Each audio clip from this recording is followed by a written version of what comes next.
നമസ്തേ പ്രിയമുള്ള പ്രേക്ഷകരെ, നാം ഇവിടെ ചർച്ച ചെയ്യുന്നത് ജ്യോതിഷ വിഷയം. ചാരവശാൽ ശുക്രൻ അസുരാചാര്യൻ ധനുരാശിയിൽ പ്രവേശിച്ചിരിക്കുന്നു. ഈ ധനുരാശിയിൽ ശുക്രൻ പ്രവേശിച്ചത് ധനുമാസം 5-ാം തീയതിയാണ്. അതായത് 2025 ഡിസംബർ മാസം 20-ാം തീയതി. കേവലം 24 ദിനങ്ങൾ മാത്രമാണ്. അതായത് 2026 ജനുവരി 12 വരെയാണ് ശുക്രൻ ധനുവിൽ നിൽക്കുന്നത്. ധനുമാസം 28-ാം തീയതി വരെ.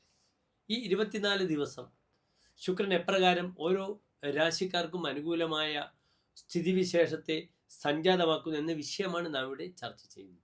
ഇവിടെ മനസ്സിലാക്കണം, ഏതാനും ദിനങ്ങൾ മാത്രമാണ് ഒരു രാശിയിൽ ശുക്രൻ നിൽക്കുന്നത്, കേവലം 24 ദിവസം. പക്ഷേ വ്യാഴത്തെയും ശനിയെയും പോലെയല്ല ബുധൻ്റെയും ശുക്രൻ്റെയും രാശിചാരം. ഏത് സമയത്തും ഫലം ചെയ്യുന്നു. ബുധൻ ഏത് സമയത്തും ബുധ ഫലതസ്തു സർവത, ഏത് സമയത്തും ഫലം ചെയ്യും. അതിനാൽ അപ്രകാരം തന്നെ ശുക്രനെയും നാം നിരൂപിക്കണം. ഏത് സമയത്തും ഫലം ചെയ്യുന്ന ഗ്രഹമാണ് ബുധശുക്രന്മാർ എന്നറിയുക. ഈ 24 ദിവസം കൊണ്ട് തന്നെ പല മിറക്കിൾസും പലർക്കും സംഭവിക്കാം. വൈവാഹിക ജീവിതം താറുമാറാകാം, അല്ലെങ്കിൽ വളരെ സ്വസ്ഥമായി വരാം. അവിചാരിതമായ ലോട്ടറി ലക്ക്, ഗാംബ്ലിംഗ് ഭാഗ്യങ്ങൾ വരാം, അല്ലെങ്കിൽ ധനം മുഴുവൻ നശിച്ചു പോകാം. തനിക്ക് വലിയ വാഹന ലാഭങ്ങൾ ഉണ്ടാകാം, അല്ലെങ്കിൽ വാഹനം കൊണ്ട് അപകടങ്ങൾ ഉണ്ടാകാം. കാരണം ശുക്രൻ എന്തിനെ പ്രതിനിധാനം ചെയ്യുന്നു? അബലാഭോഗയാനാനി ശുക്ര.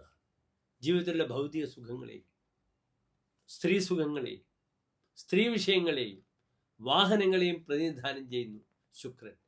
It's A materialist. ഭൗതിക സുഖത്തിൻ്റെ ഗ്രഹമാകുന്നു ശുക്രൻ.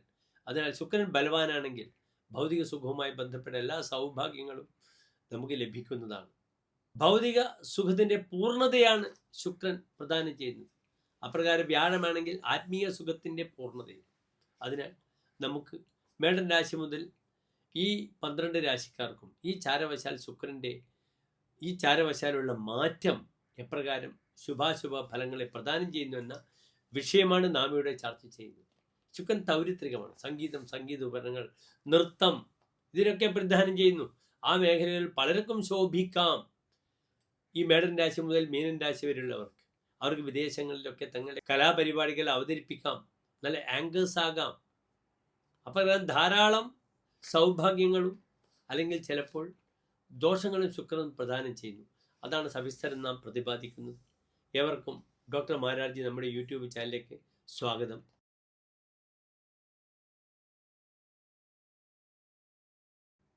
മകര നക്ഷത്രത്തിൻ്റെ അവസാനത്തെ 30 നാഴിക തിരുവാതിര, പുണർദം നക്ഷത്രത്തിൻ്റെ ആദ്യത്തെ 45 നാഴിക വരുന്ന 2 നക്ഷത്ര സമൂഹം. ഇവിടെ ശുക്രൻ നിൽക്കുന്നത് 7-ാം ഭാവത്തിലാണ്. ശുഭഗ്രഹങ്ങൾ 7-ാം ഭാവത്തിൽ നിൽക്കുന്നത് വളരെ നല്ലതാണ്. പക്ഷേ ശുക്രൻ വിവാഹ കാരഗ്രഹമാണ്.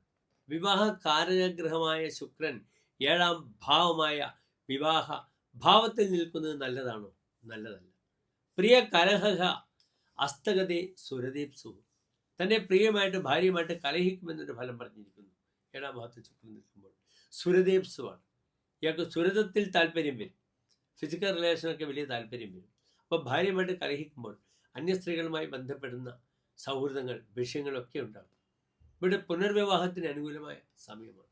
7-ാം ഭാവത്തിൽ 3 ഗ്രഹങ്ങൾ നിൽക്കുന്നു. മിശ്രൈഹി പുനർഭൂർഭവേത്. പുനർവിവാഹ യോഗമുണ്ടാകും. അതിനാൽ ആദ്യത്തെ ദാമ്പത്യം പരാജയപ്പെട്ട് കോടതിയിൽ നിന്ന് പേപ്പറൊക്കെ വാങ്ങിക്കഴിഞ്ഞാൽ മറ്റൊരു വിവാഹത്തിന് അനുകൂലമാണ് ഈ ഒരു 24 ദിനങ്ങൾ. അതിനുവേണ്ട തീരുമാനങ്ങൾ എടുക്കുക. ചില സൗഹൃദങ്ങൾ വരും. അറിയാതെ നല്ല ചില സ്ത്രീകളുമായി ബന്ധം സ്ഥാപിക്കാൻ ശ്രമിക്കുക. ട്രാപ്പിൽ പെടാതെ നോക്കണം. 7-ാം ഭാവത്തിൽ ശുക്രൻ ചൊവ്വയോടുകൂടിയും സൂര്യനോടുകൂടിയും നിൽക്കുന്നു. അത് ഭാര്യയുടെ ആരോഗ്യത്തിനും നല്ലതല്ല. ശുക്രൻ പാപമധ്യസ്ഥനാണെങ്കിൽ ഭാര്യയ്ക്ക് രോഗങ്ങൾ വരും. അതിനാൽ ശ്രദ്ധിക്കുക. തൻ്റെ ഭാര്യയുടെ ആരോഗ്യവും, തീ കൊണ്ട് ബുദ്ധിമുട്ട് വരിക, വസ്ത്രങ്ങൾക്ക് തീ പിടിക്കുക, ഗ്യാസിലൂടെ പൊള്ളുക, ഇതൊക്കെ സംഭവിക്കുന്ന സമയമാണെന്ന് കൂടി അറിയണം. ഇവിടെ നിർബന്ധമായും ദാമ്പത്യ ശ്രേയസ്സിനായിക്കൊണ്ട് ഐക്യമത്യ അർച്ചന ദമ്പതികൾ തമ്മിൽ ചെയ്യണം. ഈ ഒരു വാരം സന്താനങ്ങൾക്ക് പഠന വിഷയത്തിൽ വളരെ നല്ലതാണ്. തനിക്ക് ധാരാളം ബൗദ്ധിക തലത്തിൽ ധാരാളം കോൺട്രിബ്യൂഷൻ ചെയ്യാം. അത് ഗവേഷകനായാലും എഴുത്തുകാരനായാലും ഗായകരായാലും കലാരംഗത്ത് സംഗീതോപകരണങ്ങൾ, നൃത്ത വിഷയങ്ങളിൽ ശോഭിക്കുന്നവർക്കൊക്കെ വളരെ വലിയ അംഗീകാരം ലഭിക്കുന്ന സമയമാണ്. ഒരു ഉത്തരവാദിത്തം ലഭിക്കുന്ന സമയമാണ്. ഇവന്റ് മാനേജ്മെന്റ് നടത്തുന്ന കക്ഷികൾക്ക് വളരെയധികം ഗുണമാണ്. അപ്പോൾ നല്ല കാറ്ററിംഗ് സർവീസ് നടത്തുന്നവർക്ക് അവിചാരിതമായ വിവാഹത്തിൻ്റെ ഓർഡറുകളൊക്കെ വരുന്ന സമയമാണിതൊക്കെ. അതിനാൽ അതിനുവേണ്ടി ഉത്സാഹിക്കുക നന്നായി. 7ാം ഭാവത്തിൽ നിൽക്കുന്ന വിവാഹ തീരുമാനങ്ങൾ ഉണ്ടാകാം. സൗമ്യ വിവാഹ ഘടന, നഷ്ടാർത്ഥ ലാഭ, തനിക്ക് നഷ്ടപ്പെട്ട ധനം ലഭിക്കുവാൻ എല്ലാ സമയവും അനുകൂലമാണ്. പോയി എന്ന് കരുതുന്ന ധനമൊക്കെ തിരിച്ചു വരാം. സുദൃഢ ഭോഗാവാപ്തി, നല്ല സുന്ദരികളായ മാൻമിഴിയാൾ ആയ സ്ത്രീകളുടെ ഭോഗസുഖം ലഭിക്കും. വിദേശയാത്ര സുഹൃത്ത് ആയാനാധികം ചേർത്തലും, തന്നെ വിദേശത്തുള്ള സുഹൃത്ത് വരുന്നു, തന്നെ വിദേശത്ത് കൊണ്ടുപോകുന്നു. നന്മകൾ മാത്രം പ്രാർത്ഥിക്കുന്നു. നന്ദി, നമസ്തേ.